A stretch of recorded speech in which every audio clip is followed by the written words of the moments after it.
अखिलेश परेशान है, राहुल को समझ नहीं आ रहा है, अजीत पवार और शरद पवार की नींद उड़ गई है, दीदी तो सबसे ज्यादा घबराई हुई है। वजह हैदराबाद वाले भाईजान है, जिन्होंने महाराष्ट्र के लोकल इलेक्शन में रिकॉर्ड ही तोड़ डाला। मुस्लिम इलाकों में समाजवादी पार्टी, कांग्रेस, एनसीपी सबका डब्बा गोल कर पहली बार 126 वार्ड में जीत हासिल की है। भाईजान के इस परफॉर्मेंस से मुस्लिम वोट की सियासत करने वाली पार्टियों की टेंशन बढ़ गई है, क्योंकि ओवैसी ने कह दिया है कि मुस्लिम अब एक साथ एक हो गया है।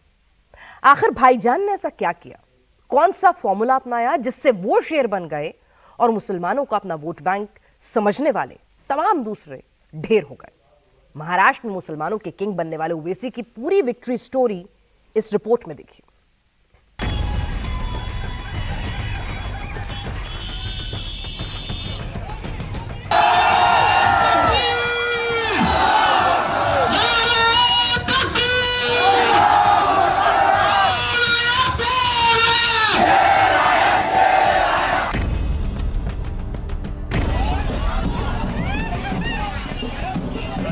जहां अच्छों को हमने गाड़ के यहां पर अल्हम्दुलिल्लाह मजलिस का झंडा लहराया।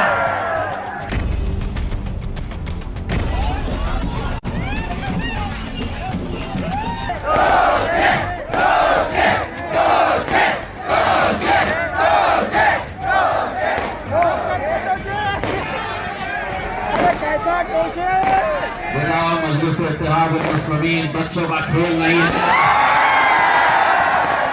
सियासत हमारे घर की लौंडिया है।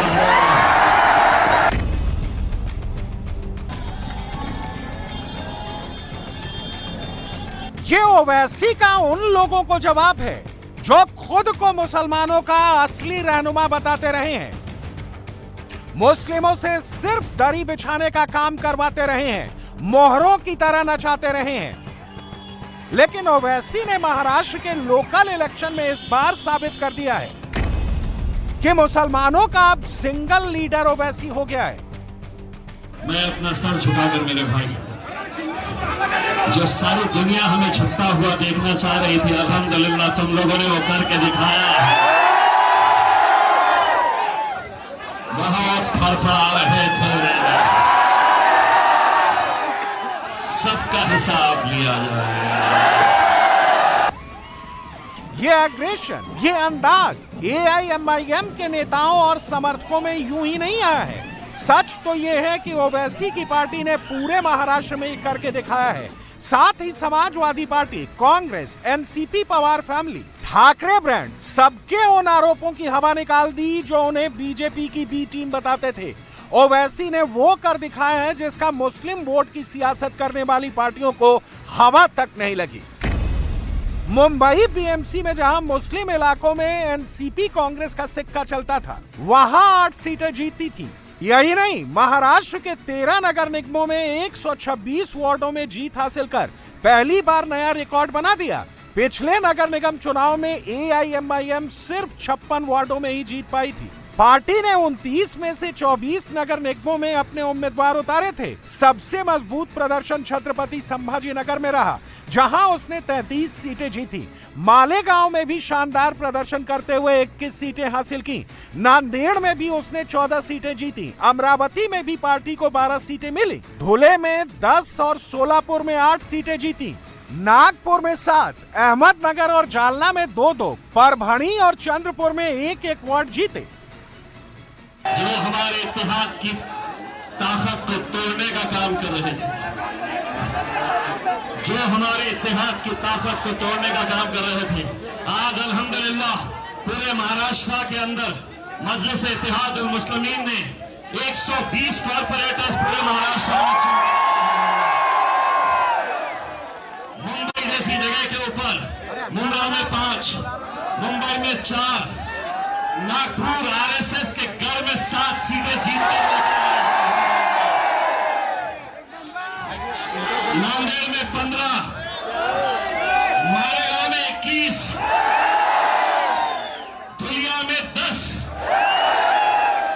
अमरावती में 11, अकोला में 3, जालना में 2, अहमदनगर में 2, सोलापुर में मैं जब निकला था तब 8 थे। लोग मुझसे कहते थे 50 आ जाएंगे पूरे महाराष्ट्र में। मैंने कहा तुम्हारा बाप निकला हुआ है, अब 120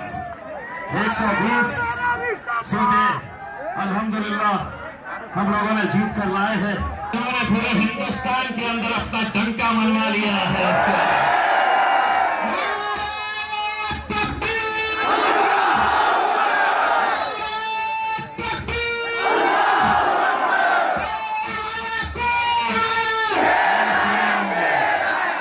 सुनो, मजलिस को कहते थे बुड्डी लाइन, लोटा करंजा, रसन गेट।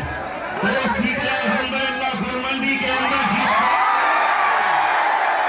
2 सीटें गुलमंडी के अंदर अल्हम्दुलिल्लाह। इसीलिए जो बोल रहे थे ना, उनको एक ही बात, एक ही पैगाम, बाप तो अबू आजमी की समाजवादी पार्टी एनसीपी अजित पवार और कांग्रेस को अब तक लगता था कि मुंबई के मुसलमान उन्हीं के साथ हैं, लेकिन अब ऐसा नहीं है। ओवैसी की पार्टी ने अबू आजमी के गढ़ में घुसकर उनके हाथ से मुस्लिमों का रहनुमा वाला टैग छीनकर अपने गले में लटका लिया है। मानखुर्द शिवाजी नगर की 8 सीटें जहां समाजवादी पार्टी और एनसीपी अजित पवार के नवाब मलिक की तूती बोलती थी, वहां की 7 सीटों को ओवैसी ने हथिया लिया। वार्ड नंबर 145 में जीत दर्ज करने वाली एआईएमआईएम नेता खैरुन्निसा अकबर हुसैन ने निर्दलीय उम्मीदवार को हराकर जीत हासिल की। सबसे हैरानी की बात यह है कि ओवैसी की पतंग को इस बार मुंबई में कम उम्र के मुस्लिम लड़कों और लड़कियों ने उड़ाया, जिन्होंने मुस्लिम वोट की सियासत करने वाली कांग्रेस, समाजवादी पार्टी, एनसीपी की जगह ओवैसी पर भरोसा रखा। शिवाजी मानखुर्द के जिन वार्ड से ओवैसी के कैंडिडेट जीते हैं, उसमें से यह वार्ड नंबर 134 की ओवैसी की पार्टी की जीती हुई पार्षद मेज़बीन है। वार्ड नंबर 134 की मेज़बीन के सामने समाजवादी पार्टी के फहद आजमी थे, जहां इन्होंने साइकिल को पंचर करके पतंग उड़ा दी। लोगों को बदलाव चाहिए, इसीलिए इन्होंने वोट किया और साथ में हमारी जो पार्टी एमआईएम पार्टी, उनको देख के वोट किया है और साथ में एक लिटरेट टीचर को दिया है। हमारे जो वार्ड के थे उनको नहीं देख के इस बार एजुकेशन को देख के दिया है वोट। कांग्रेस भी थी आपके वार्ड से? जी। कांग्रेस कितने नंबर पे आई? सेकंड पे आई है। कांग्रेस सेकंड पे आई? हाँ।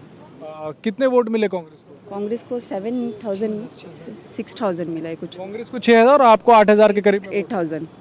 कांग्रेस को 6,000 मिल रहा। कांग्रेस तो अपने आप को सेक्युलर पार्टी कहती है, मुसलमानों के हक हुकूक की बात करने वाली पार्टी कहती है, उसको पीछे छोड़ दे रहे हैं आप लोग। हमें तो लगता है एमआईएम ही है जो अपने हक के लिए बोलने वाला, हम लोग मुसलमानों के लिए, हर किसी के लिए, चाहे वो दलित हो या गरीब हो, हर किसी के लिए बोलती है। इसी को देखकर पब्लिक ने इस बार वोट किया है। ऐसे ही वार्ड नंबर 138 से जीती ओवैसी की पार्टी की ये रोशन इरफान शेख हैं, ये भी महिला हैं। इन्होंने भी वार्ड नंबर 138 से समाजवादी पार्टी के महफूज आजमी को हरा दिया। यहाँ कांग्रेस चौथे नंबर पर आई। बिल्कुल, असद साहब और अकबरुद्दीन ओवैसी साहब जो है हमेशा हर हक के लिए बात करते हैं, वो सिर्फ मुसलमानों के लिए नहीं, हर एक इंसान के लिए जिनके साथ जुल्म होता है उनके खिलाफ खड़े होते हैं। तो यहाँ पर भी हमें वोट जब मिला है तो उस टाइम पे कांग्रेस किसी चीज़ में भी आगे नहीं है, किसी भी मुद्दों में कभी उन्होंने किसी के भी हक में बात नहीं किया है। तो यहाँ पर हम लोगों को जो वोट मिला है ओवैसी साहब के हक में मिला है। जैसे कौन से ऐसी बातें जैसा लगता है कि कांग्रेस को बात करना चाहिए था और बात नहीं किया और असद साहब ने बात की? बिल्कुल, जैसे सीए हो गया, एनआरसी हो गया, हिजाब से रिलेटेड हमारे अतिक सर वहाँ पे खड़े थे हिजाब में जब हुआ था। मतलब हर एक चीज़ के लिए जब हम ही लड़ रहे हैं तो वोट लेने भी हम ही जाने चाहिए ना। सब जब ये सब मसले हो रहे थे तो कांग्रेस कहीं नजर नहीं आ रही? कहीं नहीं, सिर्फ वोट लेने के टाइम पे आ गए थे, तो ऐसे कोई नहीं दे देगा वोट। समाजवादी पार्टी वो इन सब मुद्दों में नजर आती थी वहाँ 15 साल से रूल करने के बाद भी वो कुछ नहीं कर पाए। तो अब वहाँ के अवाम को बदलाव चाहिए था, जो बदलाव हम में दिख रहा था उन्हें, तो उन्होंने बहुत भरोसे से हमें माशाल्लाह बहुत सारे वोटों से नवाजा है। ओवैसी ने ये बता दिया कि वही मुसलमानों के असली विकल्प हैं, वही मुसलमानों के लिए सोच रहे हैं। ये शबाना आतिफ शेख हैं। वार्ड नंबर 139 से इन्होंने भी पतंग उड़ा दिया है। वार्ड नंबर 139 की एआईएमआईएम कैंडिडेट शबाना आतिफ शेख के सामने शिंदे की पार्टी के अख्तर कुरैशी थे, जो हार गए। यहाँ कांग्रेस 5वें नंबर पर पहुंच गई। कौन से वार्ड से जीती हैं आप? 139। 139 से। आपके सेकंड नंबर पे कौन रहा? आप तो जीती हैं, दूसरे नंबर पे कौन था? अख्तर कुरैशी। अख्तर कुरैशी कौन सी पार्टी से थे वो? सिंधे गुट। सिंधे गुट से थे। जी। और कांग्रेस भी थी उस जगह? जी जी जी थी। कांग्रेस कितने नंबर पे आई? कांग्रेस में थी, आम आदमी पार्टी और कांग्रेस के कैंडिडेट ही नहीं? Samajwadi party. PSP last moment पे उन्होंने सीट जो है वंचित को दे दिए थे। अच्छा, तो वंचित के कैंडिडेट थे वहाँ से? वंचित के कैंडिडेट थे, मतलब कांग्रेस के गठबंधन वाला कैंडिडेट था। कितने नंबर पे आए वो फिफ्थ गया। फिफ्थ गए। कितना वोट मिला मैम आपको? 9,940। मुंबई में ही नहीं, ओवैसी ने महाराष्ट्र के 13 नगर निगमों में डंका बजाया। उसी में से सबसे ज्यादा हेडलाइन में मुंब्रा की जीत भी बनी हुई है।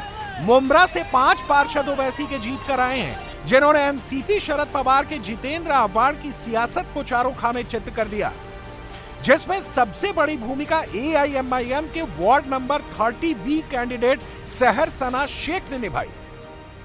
ये इलेक्शन विचारधारा की लड़ाई का इलेक्शन नहीं है, ये इलेक्शन इनके हलक में हाथ डाल के मेरे बाप का हाथ छीनने का इलेक्शन है। और अगर मुंब्रा हमारा साथ देगा इंशाल्लाह तो ये तख्ता पलट हम सब मिलकर करेंगे, पूरी की पूरी एमआईएम पार्टी को जोर में लाएंगे इंशाल्लाह, और अवार्ड को उसका जवाब जरूर देंगे। जिस मुस्लिम इलाके में जितेंद्र आव्हाड का सिक्का चलता था, वहां सीधे जितेंद्र आव्हाड को चुनौती देकर सना शेख ने एनसीपी को सीन से ही गायब कर दिया। सना शेख ने ओवैसी की तरह अटैकिंग प्रचार किया और जनता से जुड़ी रही हैं। इनके पिता एनसीपी के नेता थे, लेकिन इनका आरोप है कि जब उनकी तबीयत खराब हुई और जब पार्टी को उनकी जरूरत पड़ी तो दूध में मक्खी की तरह निकाल दिया गया। इसके बाद से ही सना का परिवार ओवैसी के साथ जुड़ गया और आव्हाड की कुर्सी हिलाने की कसम खा ली। आवाम का काम है कि ऐसे सरबराह को जो हमने इतने सालों से बना के बिठाया है उसको उसकी कुर्सी से उतारे और उसको बोले जा तेरी औकात नहीं है मुंब्रा में आके मुंब्रा को रूल करने की, क्योंकि तुम सब इज्जत खो चुके हो और इनकी किसी की औकात नहीं है सही में मुंब्रा में आने की। और मुंब्रा किसी के बाप का नहीं है, मुंब्रा वालों का है। एआईएमआईएम की जीत ने यह साफ कर दिया कि पार्टी अब मुंबई में कांग्रेस और समाजवादी पार्टी का विकल्प ही नहीं, मुस्लिमों के दिल में जगह बना चुकी है।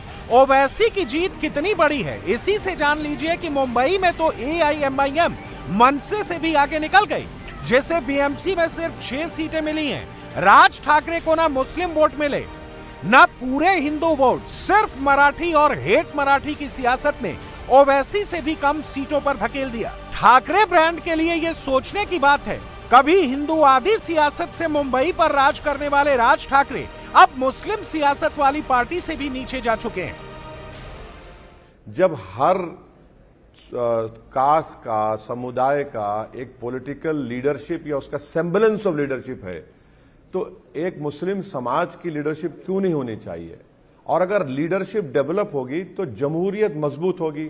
और आप एक प्लेटफॉर्म दे रहे हैं कि आप आइए, अपनी तकलीफ को, अपने पॉइंट्स को वेंटिलेट करिए, लड़िए, उसको हल करिए।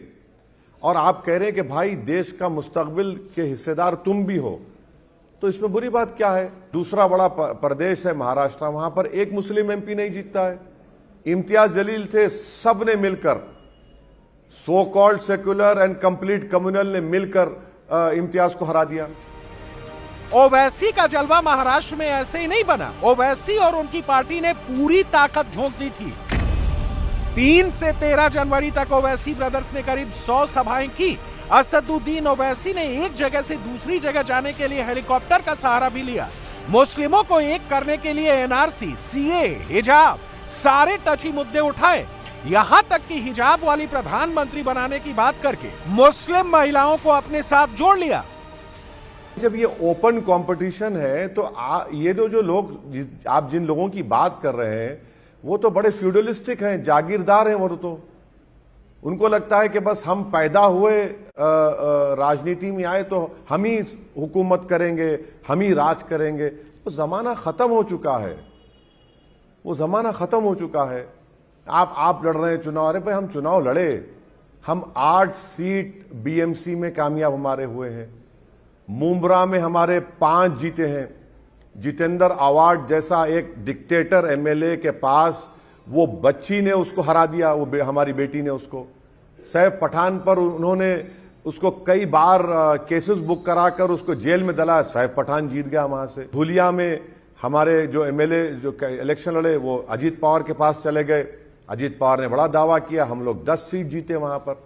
अमरावती में हम लोग अच्छा खासा जीते, नांदेड़ में जीते, जालना, नगर। ओवैसी अपने एक एक पार्षद की दिल खोलकर तारीफ कर रहे हैं और उनके ये लीडर ओवैसी की लीडरशिप की। ठाणे महानगर पालिका में मुंब्रा के पैनल में ओवैसी की 5 सीटों पर पतंग उड़ी है। मुंब्रा पैनल नंबर 26 डी के सैफ पठान ने एनसीपी शरद पवार और अजित पवार के मुस्लिम कैंडिडेट को धूल चटा दी। मुंब्रा के पैनल नंबर 30A के नफीस अंसारी ने एनसीपी शरद पवार और अजित पवार दोनों मुस्लिम कैंडिडेट को हरा दिया। मुंब्रा के पैनल नंबर 30C से ओवैसी की सुल्ताना मन्नान शेख कैंडिडेट थी। इन्होंने एनसीपी अजित पवार के कैंडिडेट को शिकस्त दी। मुंब्रा के पैनल नंबर 30D से AIMIM के शोएब डोंगरे ने एनसीपी शरद पवार के कैंडिडेट को हरा दिया। माइनॉरिटीज के लिए हमेशा वो आवाज उठाते रहते हैं और कहीं ना कहीं इस तरह से बी टीम, ए टीम, सी टीम, ये सब लोगों ने एक बोलते हैं ना कि एक माहौल सा क्रिएट किया था, लेकिन आज अवाम ने उसको नकार दिया। जिस हिसाब से हमारे पार्टी के नगर सेवक चुन के आए हैं, अवाम ने उसको नकार दिया। तो ये लोगों की तरफ से जो है ये नगर सेवक चुनकर लोगों ने उन्हें तोहफा दिया है कि भाई आप जो कर रहे हैं वो हमें पसंद आ रहा है, हम हमारी तरफ से जो कर सकते हैं वो आपके लिए हम हेल्प कर रहे हैं कि लो हम आपकी पार्टी के नगर सेवक चुन कर दे रहे हैं। बीजेपी को हराना इनके बस की बात बची नहीं है और कहीं ना कहीं हम पे बीजेपी की ये टीम, बी टीम, सी टीम का इल्जाम लगाते लगाते सभी की टीमें उनके पास जाकर के जुड़ गई है। हम ये जो उसका विरोध करें तो आज आवाम को समझ में आ गया कि जो असल में अपोजिशन है इस देश के अंदर वो बैरिस्टर असदुद्दीन ओवैसी साहब है। कांग्रेस को एज ऑप्शन के तौर पे लगता है अब लोग देख नहीं पा रहे हैं। नहीं, अभी तो नहीं सामने देखे हैं, अभी सामने नहीं है। MIM के सामने जो है अभी कोई नहीं है। हमें जो है पढ़े लिखे युवाओं को साथ में लेके इलेक्शन लड़ना था, तो MM जो थी वो एजुकेटेड लोगों को लेके चलने का जो हमारी जो मंशा थी उसमें कामयाब हुई। और आप देख ही रहे जो माहौल है शहर में, हम जो है MM की टीम जो है वो एजुकेटेड और युवाओं को साथ में लेके चल रहे। तो मैं समझ रहा हूँ कि इंशाल्लाह MM अभी आगे चल के और ग्रो करेगी।